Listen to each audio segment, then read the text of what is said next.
আসসালামু আলাইকুম দর্শক, আশা করি ভালো আছেন। আজকে আমি আপনাদের সঙ্গে শাওমির নতুন একটি প্রোডাক্ট নিয়ে আলোচনা করব। দেশের বাজারে রেডমি নোট 13-এর পরে রেডমি নোট 14 লঞ্চ করতে যাচ্ছে শাওমি বাংলাদেশ। রেডমি নোট 13 ফোনটি বর্তমান মার্কেট পজিশনে অনেক ভালো সেল হচ্ছে এবং ইউজাররা ইউজ করে অনেক ভালো ফিডব্যাক দিচ্ছে। তারই ধারাবাহিকতায় রেডমি নোট 13-এর পাশাপাশি নোট 14 লঞ্চ করতে যাচ্ছে শাওমি বাংলাদেশ। তবে বর্তমান সময়ে আনঅফিসিয়াল প্রোডাক্ট পাওয়া যাচ্ছে বর্তমান মার্কেট পজিশনে।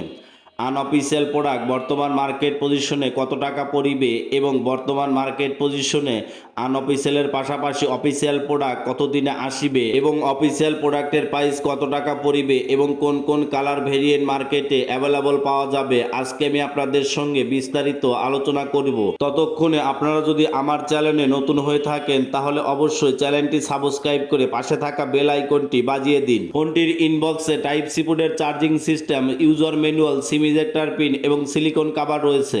ফোনটির নিচের অংশে টাইপ সি পোর্টের চার্জিং সিস্টেম, 3.5 অডিও জ্যাক এবং ডুয়েল স্পিকার ব্যবহার করেছে। ডুয়েল স্পিকারের পাশাপাশি 300% প্লাস ভলিউম আউটপুট করিবে। ডুয়েল স্পিকারের পাশাপাশি 300% প্লাস ভলিউম আউটপুট করায় ফোনের সাউন্ড কোয়ালিটি অত্যন্ত দুর্দান্ত হবে। ফোনটিতে 8.1 থিকনেস ব্যবহার করেছে এবং 190 গ্রাম ওয়েট রয়েছে। ওয়েট এবং থিকনেস ফোনটির তুলনামূলকভাবে ঠিকঠাকই রয়েছে। ফোনটির আউটলুক এবং ডিজাইন অনেক সুন্দর করেছে। আউটলুক এবং ডিজাইনের দিক থেকে ফোনটির কোনো ঘাটতি নাই। ফোনটিতে 6.67 ইঞ্চির ফুল এইচডি প্লাস রেজলিউশনের ওএলইডি HDR10 সাপোর্ট যুক্ত ডিসপ্লে ব্যবহার করেছে। HDR10 সাপোর্ট করা ডিসপ্লের কোয়ালিটি অনেক উন্নত হবে এবং ডিসপ্লেতে 120 হার্জের হাই রিফ্রেশ রেট ব্যবহার করেছে। 120 হার্জের হাই রিফ্রেশ রেট ব্যবহার করায় ফেসবুক মেসেঞ্জার ব্রাউজ করার ক্ষেত্রে স্মুথলি কাজ করিবে এবং ডিসপ্লেতে 2100 নিটস পিক ব্রাইটনেস ব্যবহার করেছে। 2100 নিটস পিক ব্রাইটনেস ব্যবহার করা ডিসপ্লের কালার কন্টেন্টসের কোনো ঘাটতি থাকিবে না। লো লাইট এবং ডিরেক্ট সানলাইটে ডিসপ্লের আলো কমানো বাড়ানো করিতে হবে না, স্মুথলি দেখা যাবে এবং ডিসপ্লেতে 395 পিপিআই ব্যবহার করেছে। 395 পিপিআই ব্যবহার করা ডিসপ্লের উপর যদি একটা পিকচার উপস্থাপন করা যায় একদম স্বচ্ছ এবং ক্লিয়ার দেখা যাবে। পাশাপাশি ডিসপ্লেতে গরিলা গ্লাস 5 প্রোটেকশন ব্যবহার করেছে। গরিলা গ্লাস 5 প্রোটেকশন ব্যবহার করা ডিসপ্লের কোয়ালিটি অনেক শক্তিশালী এবং উন্নত হবে। গরিলা গ্লাস 5 প্রোটেকশন ব্যবহার করায় ফোন যদি হাত থেকে পড়ে যায়, ডিসপ্লে ভেঙে চৌচিরে হয়ে যায়, এরপরে যদি আপনার ফোন ওপেন হয় টাচে কাজ করিবে, টাচে অসুবিধা হবে না। কারণ এরকম অনেক প্রমাণ আছে, দেখা গেছে ফোন হাত থেকে পড়ে গেছে, পড়ে যায় ডিসপ্লে ভেঙে গেছে, অথচ ফোন ওপেন হলে ফোনের টাচে কাজ করে, টাচে অসুবিধা হয় নাই। কারণ গরিলা গ্লাস 5 প্রোটেকশন ব্যবহার করা ডিসপ্লেটা অনেক শক্তপোক্ত এবং শক্তিশালী হবে।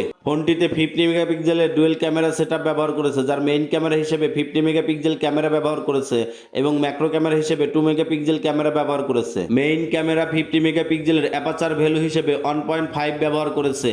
1.5 অ্যাপারচার ভ্যালু ব্যবহার করে ক্যামেরার কোয়ালিটি অনেক সুন্দর হবে। ক্যামেরায় ছবি ওঠার পরে ছবির যদি ডিটেলসগুলো দেখা যায় একদম নিখুঁত এবং ক্লিয়ার দেখা যাবে, কারণ 1.5 অ্যাপারচার ভ্যালু হওয়ায় ক্যামেরার কোয়ালিটি অনেক সুন্দর হবে। এবং ম্যাক্রো ক্যামেরাতে ছবি ওঠার পরে ছবির যদি ডিটেলসগুলো দেখা যায়, ছবির ডিটেলসগুলো একদম নিখুঁতভাবে বোঝা যায়। কারণ ম্যাক্রো ক্যামেরার ছবিগুলো যে কোনো বিষয়ের উপর যদি ফোকাস করা হয় সেক্ষেত্রে ছবির ডিটেলসগুলো এবং ছবির কালার কন্টেন্টসগুলো একদম নিখুঁত এবং ক্লিয়ারভাবে বোঝা যায়। পাশাপাশি ফোনটিতে 16 মেগাপিক্সেলের সেলফি ক্যামেরা ব্যবহার করেছে। ব্যাক ক্যামেরার পাশাপাশি সেলফি ক্যামেরাটাও সুন্দর।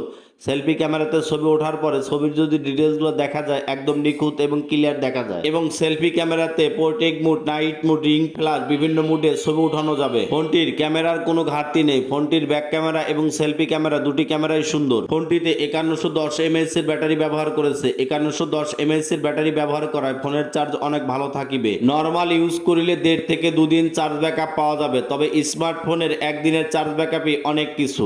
এবং ফোন চার্জ করার জন্য 45 ওয়াটের ইনবক্স চার্জার রয়েছে।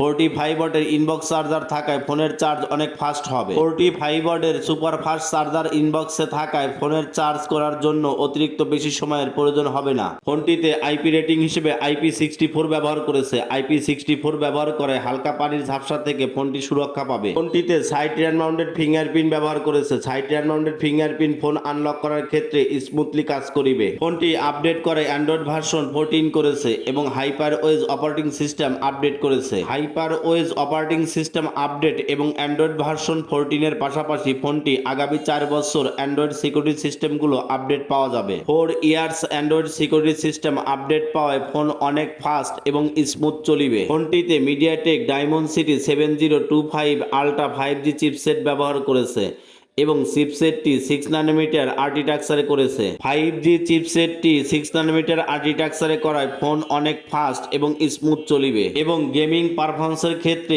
অনেক ভালো সুযোগ সুবিধা পাওয়া যাবে। আপনি যদি পাবজি, ফ্রি ফায়ার বা বিভিন্ন ধরনের অনলাইন যে গেমসগুলো রয়েছে সকল প্রকারের গেমসগুলো স্মুথলি খেলিতে পারিবেন কোনো প্রকার ঝামেলা ছাড়াই এবং হাই গ্রাফিক্সে পাবজি গেম খেলার সময় ফ্রেম ড্রপ বা ল্যাকিং কোনো ইস্যু নেই। হাই গ্রাফিক্সে পাবজি, ফ্রি ফায়ার, অ্যাসপার 9, 10 সকল ধরনের গেমসগুলো স্মুথলি খেলা যায়। তাই গেমিং পারফরমেন্সের কথা চিন্তা করে ফোনটি যদি আপনার নিজের জন্য সাজেস্ট করেন সেক্ষেত্রে আপনি নিজের জন্য অথবা আপনার পরিচিত বন্ধু বান্ধবের জন্য ফোনটি নিতে পারেন অথবা সাজেস্ট করিতে পারেন, কারণ ফোনটির ক্যামেরা এবং গেমিং পারফরমেন্সের দিক থেকে ফোনটি অনেক ভালো এবং শক্তিশালী। ফোনটি বর্তমান মার্কেট পজিশনে আনঅফিসিয়ালি দুটি কালার ভেরিয়েন্ট রয়েছে। আনঅফিসিয়ালি দুটি কালার ভেরিয়েন্টগুলো অ্যাভেলেবল পাওয়া যাচ্ছে। ফোনটি বর্তমান মার্কেট পজিশনে আনঅফিসিয়ালি 4টি ভেরিয়েন্ট পাওয়া যাচ্ছে: 6128, 8128, 8256 এবং 12512। 4টি ভেরিয়েন্টই বর্তমান মার্কেট পজিশনে অ্যাভেলেবল পাওয়া যাচ্ছে। ফোনটির প্রাইজের কথা যদি চিন্তা করেন, ফোনটির আনঅফিসিয়াল প্রাইস করেছে 6128 18,000 টাকা, 8128 20,000 টাকা, 8256 22,000 টাকা এবং 12512 প্রাইস করেছে 25,000 টাকা। তবে আনঅফিসিয়ালের পাশাপাশি অফিসিয়ালি প্রোডাক্ট লঞ্চ করতে যাচ্ছে শাওমি বাংলাদেশ। তবে প্রাইজের ক্ষেত্রে কিছুটা ভিন্নতা রয়েছে, কারণ আনঅফিসিয়াল প্রোডাক্টগুলো বিভিন্ন শপে বিভিন্ন রেটে সেল হয়, আর আনঅফিসিয়াল প্রোডাক্টের পাশাপাশি অফিসিয়াল প্রোডাক্ট লঞ্চ করলেও প্রাইজের বেশি ভিন্নতা হবে না।